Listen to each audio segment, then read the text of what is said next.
Salam jumpa kembali saudara-saudariku yang terkasih dalam Tuhan kita Yesus Kristus. Salam sejahtera untuk kita semua. Berkat Allah yang Maha Kuasa senantiasa menyertai kita. Marilah kita mendengarkan dan merenungkan bacaan-bacaan kitab suci hari Selasa tanggal 7 Juni tahun 2022.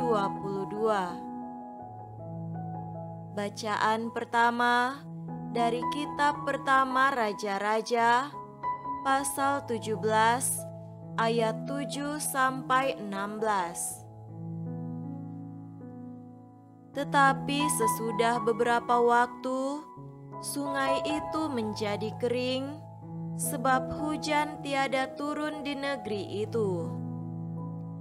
Maka datanglah firman Tuhan kepada Elia, "Bersiaplah, pergi ke Sarfat yang termasuk wilayah Sidon, dan diamlah di sana. Ketahuilah, aku telah memerintahkan seorang janda untuk memberi engkau makan." Sesudah itu ia bersiap, lalu pergi ke Sarfat. Setelah ia sampai ke pintu gerbang kota itu, tampaklah di sana seorang janda sedang mengumpulkan kayu api. Ia berseru kepada perempuan itu, katanya, "Cobalah ambil bagiku sedikit air dalam kendi, supaya aku minum." Ketika perempuan itu pergi mengambilnya, ia berseru lagi, "Cobalah ambil juga bagiku sepotong roti." Perempuan itu menjawab, "Demi Tuhan Allahmu yang hidup, sesungguhnya tidak ada roti padaku sedikit pun, kecuali segenggam tepung dalam tempayan dan sedikit minyak dalam buli-buli. Dan sekarang aku sedang mengumpulkan 2-3 potong kayu api, kemudian aku mau pulang dan mengolahnya bagiku dan bagi anakku, dan setelah kami memakannya, maka kami akan mati." Tetapi Elia berkata kepadanya, "Janganlah takut, pulanglah, buatlah seperti yang kau katakan, tetapi buatlah lebih dahulu bagiku sepotong roti bundar kecil daripadaku, dan bawalah kepadaku, kemudian barulah kau buat bagimu dan bagi anakmu. Sebab beginilah firman Tuhan Allah Israel, tepung dalam tempayan itu tidak akan habis, dan minyak dalam buli-buli itu pun tidak akan berkurang, sampai pada waktu Tuhan memberi hujan ke atas muka bumi." Lalu pergilah perempuan itu dan berbuat seperti yang dikatakan Elia. Maka perempuan itu dan dia serta anak perempuan itu mendapat makan beberapa waktu lamanya. Tepung dalam tempayan itu tidak habis, dan minyak dalam buli-buli itu tidak berkurang, seperti firman Tuhan yang diucapkannya dengan perantaraan Elia. Demikianlah sabda Tuhan. Syukur kepada Allah.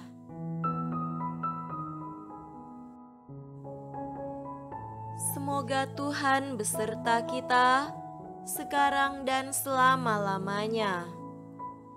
Inilah Injil suci menurut Matius.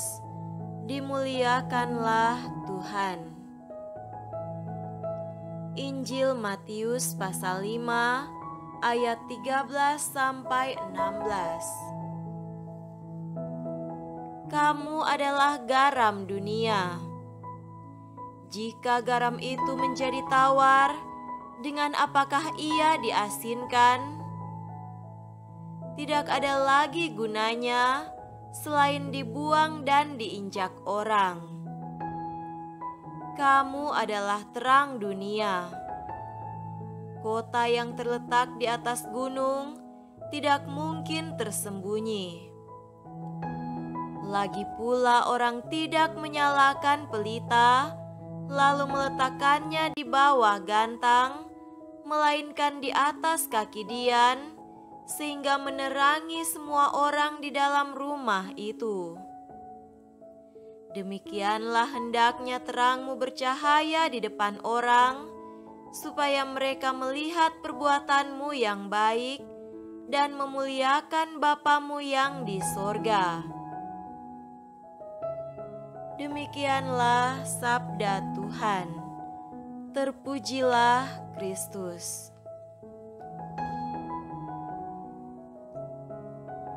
Saudara-saudariku yang terkasih dalam Tuhan kita Yesus Kristus, tema renungan kita pada hari ini adalah sakramen keselamatan. Menjadi anggota Gereja Katolik adalah sesuatu yang membanggakan. Hingga kini, dunia masih memberi respek kepada Gereja Katolik. Suara gereja selalu didengarkan, meski kadang mengundang reaksi dari berbagai kalangan perihal pernyataan-pernyataan prinsipil yang adalah suara kebenaran. Gereja tidak pernah bergeming meski harus menghadapi berbagai tantangan saat berupaya menyampaikan suara kenabiannya kepada dunia. Apa yang disuarakan oleh Gereja Katolik merupakan implementasi dari harapan dan kerinduan Tuhan Yesus agar gereja sungguh menjadi garam dan terang bagi dunia. Saudara terkasih, kamu adalah garam dunia, kamu adalah terang dunia. Demikian seruan Tuhan Yesus kepada semua pengikutnya di seantero dunia.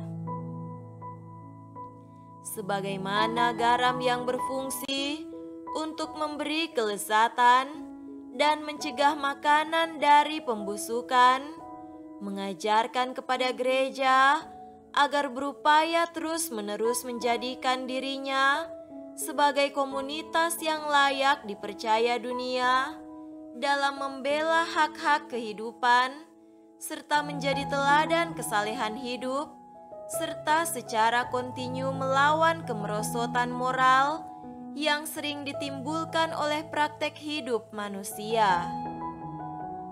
Ketika gereja mengambil sikap diam saat melihat dan menyaksikan segala tindak kejahatan dalam dunia, sebenarnya gereja telah mengingkari hakikat dirinya. Gereja mengkhianati seruan Tuhan Yesus ketika Dia menghadirkan gereja di dunia. Menjadi pelita atau terang dunia mengharuskan gereja untuk senantiasa memperlihatkan diri sebagai sakramen keselamatan. Gereja adalah tanda kehadiran Allah bagi dunia. Gereja diharapkan memperjuangkan terus-menerus hak setiap manusia dan berpihak pada aktualisasi nilai-nilai Kristiani. Saudara-saudariku yang terkasih, kita semua adalah anggota gereja yang mendapat perutusan menghadirkan cinta Allah dalam hidup bersama. Menjadi bagian dalam masyarakat dunia menjadi rahmat yang luar biasa bagi dunia. Setiap pengikut Kristus telah dianugerahi martabat hidup sebagai anak Allah dengan mewarisi berbagai kebaikan darinya.